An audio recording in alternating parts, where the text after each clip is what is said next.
கதை பெயர் அம்மா பாசம். ஒரு சிறிய கிராமத்தில் மாலதி என்ற ஒரு தாய் தனது மகன் கார்த்திக்காக உயிரையே அர்ப்பணித்து வாழ்ந்தாள். கணவர் சிறுவனாக இருக்கும்போதே இறந்து விட்டார். அதற்கு பிறகு மாலதி தன் மகனை வளர்க்க பண்ணையில் வேலை செய்து இரவு நேரம் கூட வேலை பார்த்தாள். கார்த்தி வளர வளர நகரத்துக்கு போய் பெரிய வேலை பிடித்தான். ஆனால் நகர வாழ்க்கை அவனை கவர்ந்தது. மெதுவாக அம்மாவிடம் பேசுவது குறைந்தது. ஒரு நாள் மாலதி அவனிடம் போன் செய்தாள். மகனே, நீ சாப்பிடுறியா? நலமா இருக்கியா? அவன் சோர்வாக, அம்மா எனக்கு பிஸி, பிறகு பேசுறேன் என்றான்.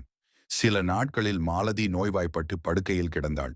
அவள் பக்கத்து வீட்டுக்காரி கார்த்திக்கு செய்தி அனுப்பினாள். அவள் இறக்கும் முன் சொன்ன வார்த்தை, நான் போயிட்டாலும் என் பாசம் உன்னோடே இருக்கும் மகனே. அந்த நாள் பிற்பகல் கார்த்தி வீட்டுக்கு வந்தான். ஆனால் அம்மா இனி பேச முடியவில்லை. அவள் கையில் இருந்த அவன் குழந்தை புகைப்படம் மட்டும் அவனை காண சிரித்தது. அந்த நொடிதான் அவன் உணர்ந்தான், உலகத்தில் எல்லா அன்புக்கும் மேலானது அம்மா பாசம்தான்.